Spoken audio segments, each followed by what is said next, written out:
I like to have a good time. I like to go out and, we jumped in this 54-degree water today. I like to do that. I like to go, if there were cliffs here, if it wasn't so cold, I'd want to jump off of them. If there was, a bridge to jump off of, I'd want to do it. Some skydiving to be done, let's do it. Some jumps to do on a snowboard or whatever, that's what I want to do. And, hopefully we can laugh and joke and have a good time about it all the way. But, there's other things in life that sometimes the smiles and sometimes the laughter, it might be covering some of that stuff up. Sometimes I might be laughing and smiling just because I need the escape. And sometimes I laugh and I smile and I go out and have a good time just so I can look at life and look at the trials and say, you cannot stop me, and nothing's going to stop me. And that's how I feel about the diabetes. It's not going to stop me. You cannot stop me. Do what you're going to do. I'm going to hang in there. I'm still going to be doing my best, living large and living life the way that I should be living life. That's how it is. This story takes us to the wilds of Alaska on a No Limits 35-mile kayak expedition. 3 adventurers living their dreams. 2 of the kayakers have type 1 diabetes. Amazingly, they met through bungee jumping, while seeking adventure and the desire to live life fully. My name is Dave Nevins, the creator of Alaskan Waters, also a bungee jumper, kayaker, and so many other things. Trever is the other person with diabetes, bungee jumper / kayaker, and an insanely funny guy.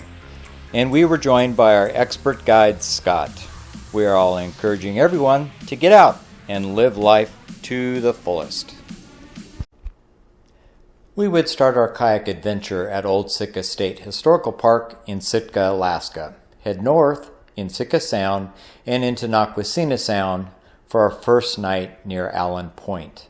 The next day, after adequate coffee, we would venture into Nakwesina Passage and into Krestoff Sound and into the narrow opening that is DeGroff Bay for campsites 2 and 3. The final day, we would paddle into Hayward Strait, then Sitka Sound, and finish our loop, which was about 35 miles, in the Tongass National Forest, back at Old Sitka State Historical Park.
Okay, so this is Scott talking now. Here we are, Camp 1 on our Destination Alaska Diabetes Expedition 2010.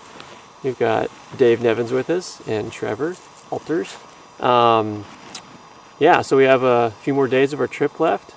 So far we've seen some great stuff. We saw a bear yesterday from camp walking along the beach, the same beach that we're camping on. Saw a black-tailed deer, a river otter. Yesterday on the water we saw tons of fish, harbor seals, sea lions. Cool stuff like that. Bald eagles fishing for fish, really neat stuff. Dave and I have been doing this stuff together for a few years now. I'm helping out with the kayaking end. I personally really enjoy coming out with Dave and the folks that he motivates to come along on these trips. For me, it's personally inspiring to kind of see what these guys really need to do to manage their health while they're in this kind of environment. I think a lot of the things that the rest of us take for advantage, like eating what we want, when we want, and how much we want, that's a big thing for these guys to manage. And they're still living life to the fullest, even though every step they take comes with a glucose monitor and a pump and insulin and all kinds of things that just make things more challenging to deal with out here. But they're fully into it and ready to go, and wanting to experience just as much as everybody else in the world. And in a way, they're probably experiencing more, because the harder it is to get to a place and the more work it takes, the more I think people appreciate it. And it's not that easy for people with diabetes to really do expeditions in places like this. The weather, just the metabolism that your body needs to stay warm and dry, and we don't always have the option to pull over at any moment and eat the right kinds of food we need to eat, or take a glucose test. So it takes a lot more management, and these guys are fully embracing that. So that's it. Okay.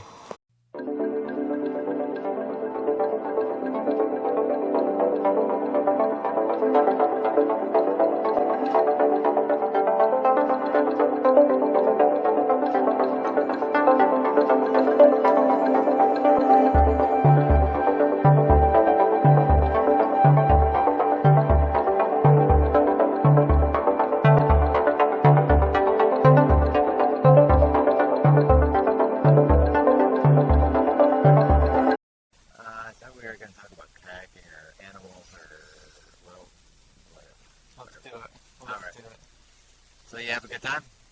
I'll tell you what, Dave's been trying to get me to come out.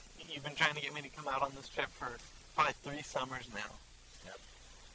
And this summer work was workable, and funds were somewhat workable, and I said, let's do it. And I am so glad. I've mentioned it before, and I'm going to go out on a limb and say this is one of the best trips I've taken in my life that I can even remember. Well, so that's awesome. I mean, you're good at going out on limbs, so that means even more. I did that today, actually. Yes. You were. How many times were you up in trees on this trip? Oh, every tree I've seen, I've climbed. You see those? All those? I've climbed them all, yes.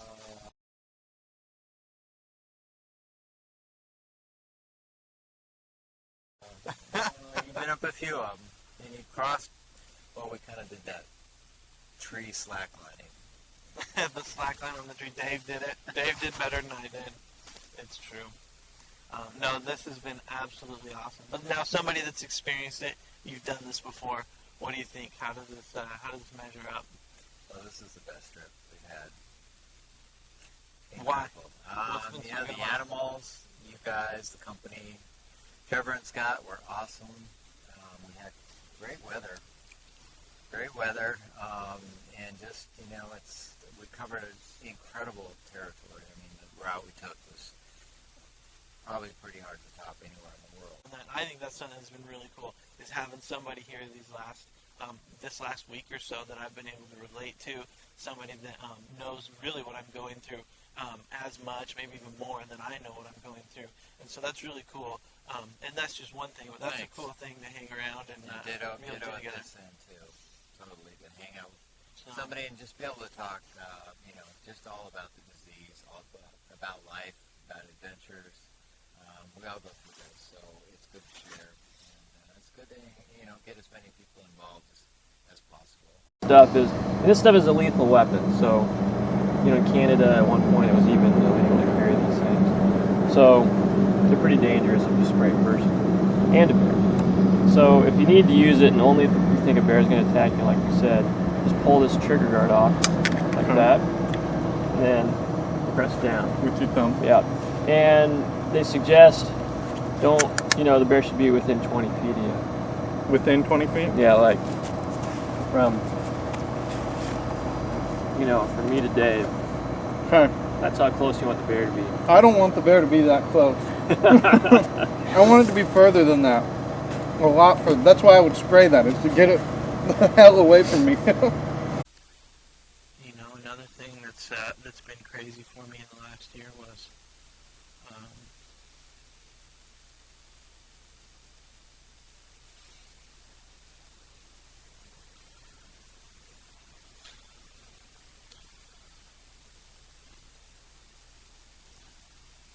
March 18th.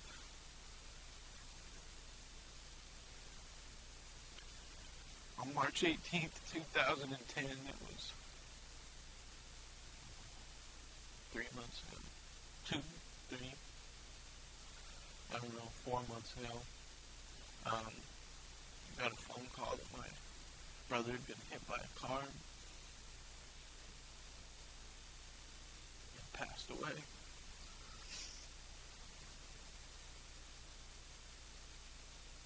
Nate, I love you, man. It's been another crazy thing in my life, and I've really had to turn to God to have strength, and He's given me a lot of strength.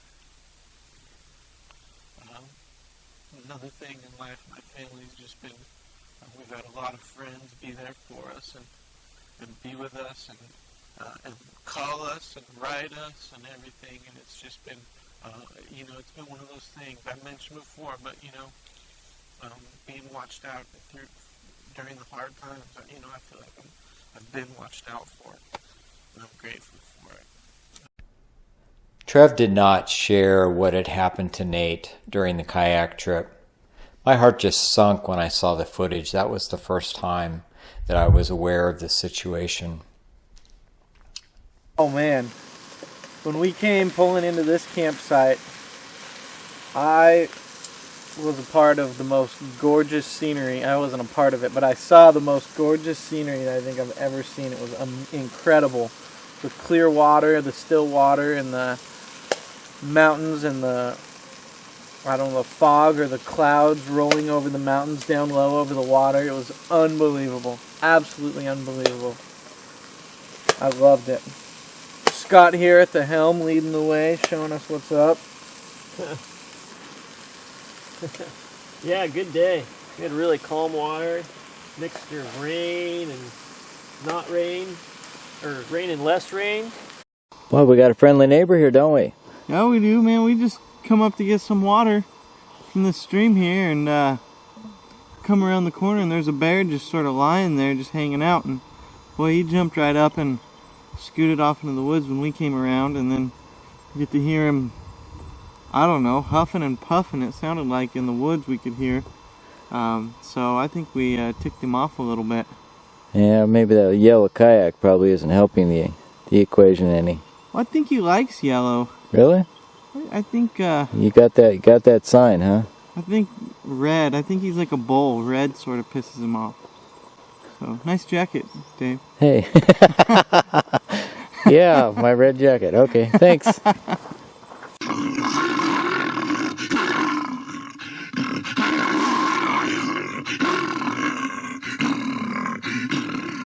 So this is part of our campsite. This is actually where we're kind of setting up for meals.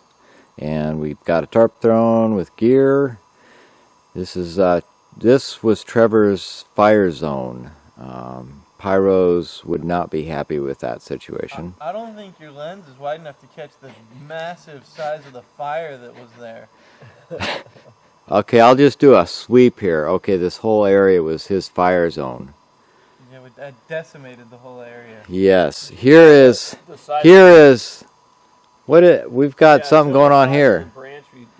This is the branch that came down with the bear bag food haul that we were trying to pull up the tree. Instead, it came down the tree. Like 20 feet up. Yeah, it was like 20 feet up, so it was an incredible aim by Scotty to get it up there, but I think it was our brute strength that pulled that branch down. That's right.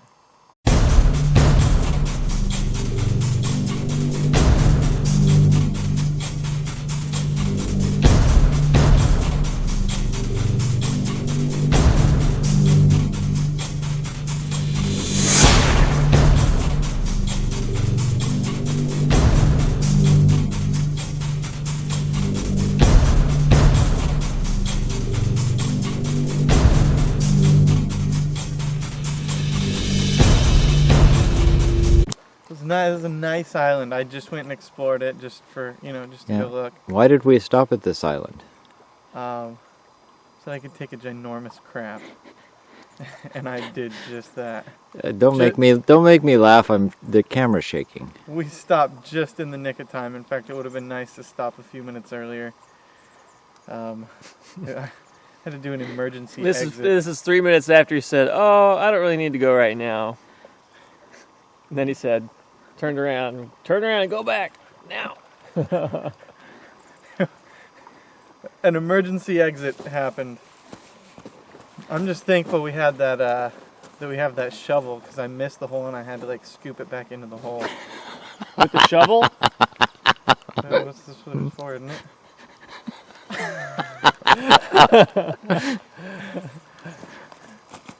Here's your shovel back. Oh, you can carry it now.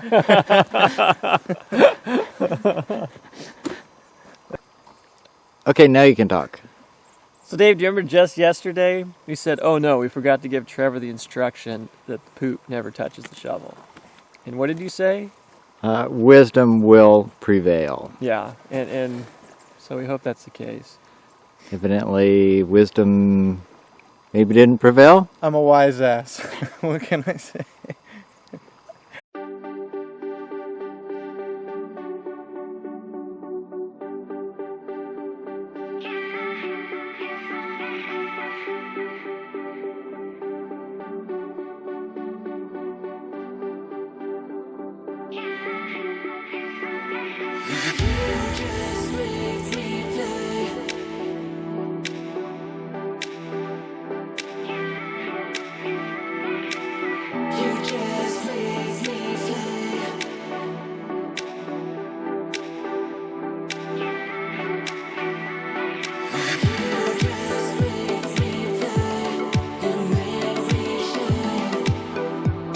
So Trevor's trying mate, which is the drink of choice in southern South America.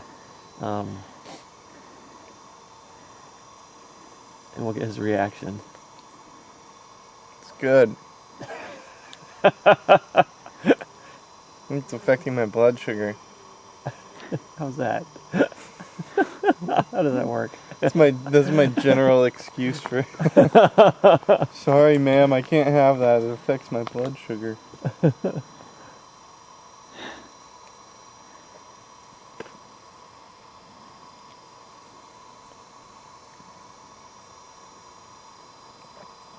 I understand it's meant to be sipped slowly and life contemplated while partaking. Well, it's meant to be drunk with a circle of friends. Oh, so more like, okay. Yeah.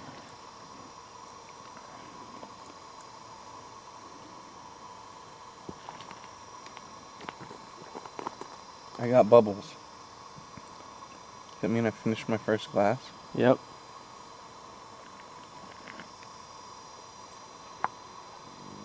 Then you hand it back to me. Nice work.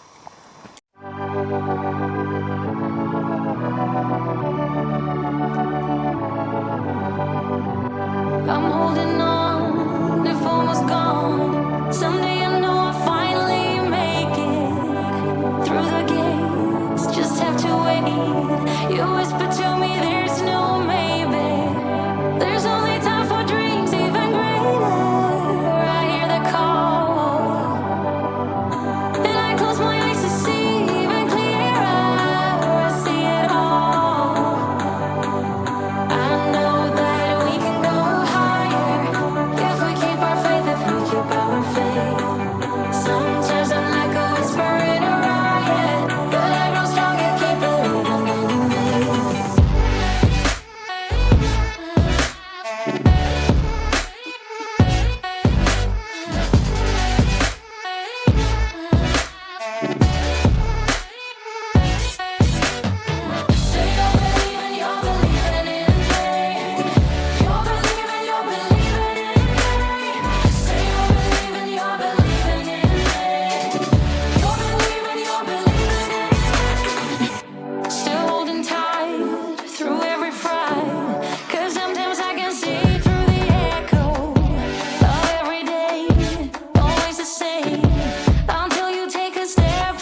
Now Dave told me he likes the sumo, is what he's interested in up there. You mind telling me what he meant by that? Well, there's several different methods for you know, making your deposit in your hole in the ground. There's the pole dancer, where you grab a tree, you know, do your thing, then you can go up. There's a sumo.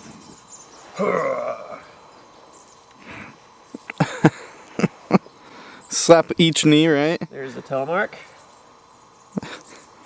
You know, or you can go the other way depending on, you know, which way you like to ski. You know, then do your thing. And remember, the shovel never touches the material. Very nice.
Bound to relapse. I don't know.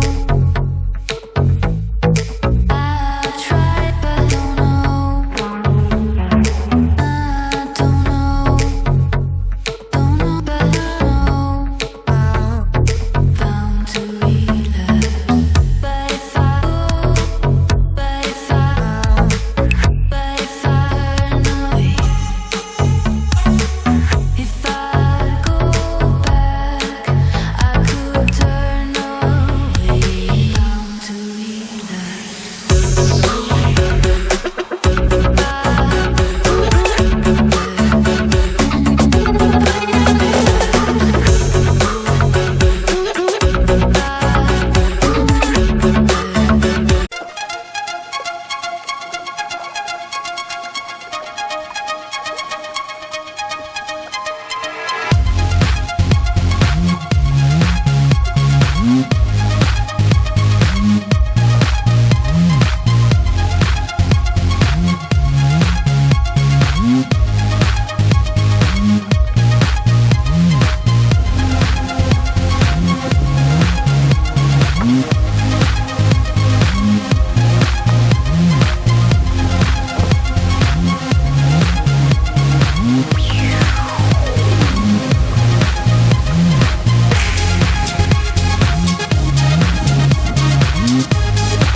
We were all out at midnight, at 11 and midnight, looking at the low tide.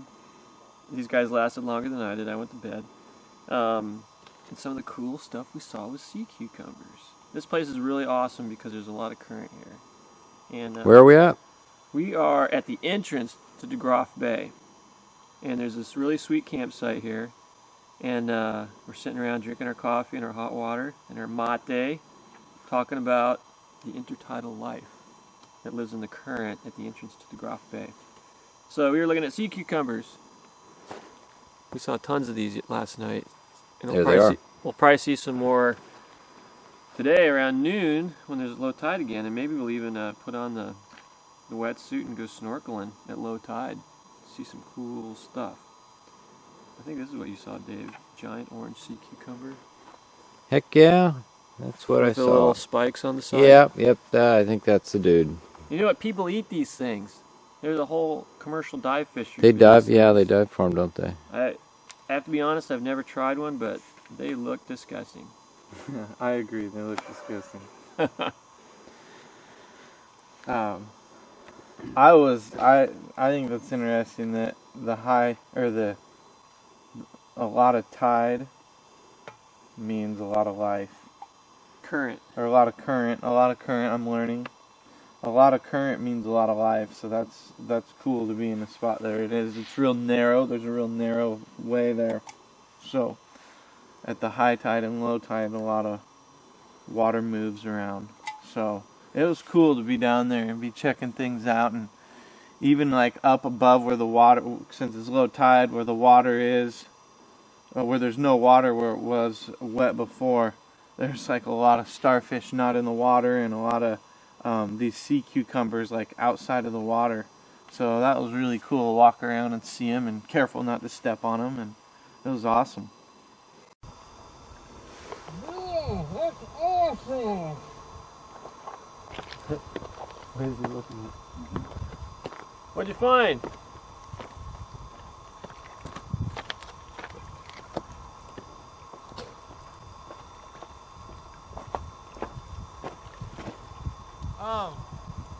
I gotta pee.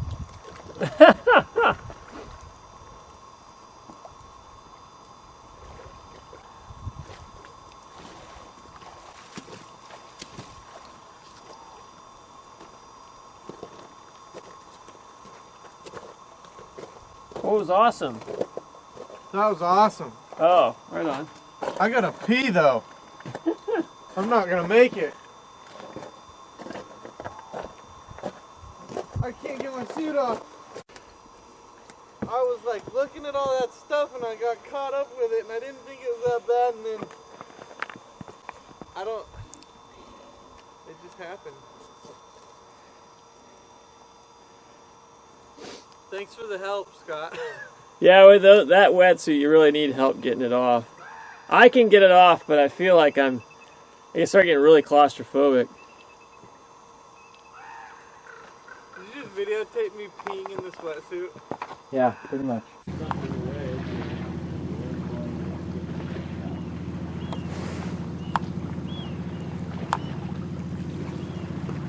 Here's the ship that we are exploring.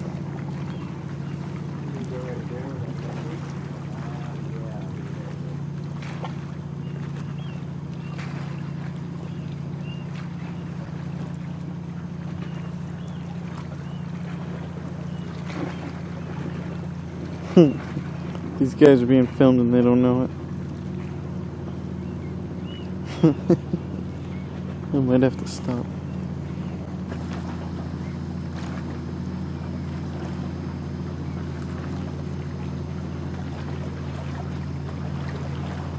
There they go. They're going through the boat. Slowly, but surely. And they are through. Oh, I'm about to hit this side. Oh, sheesh. Okay. Either that or tip.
IBs, but all of us, because it's pretty inspiring how much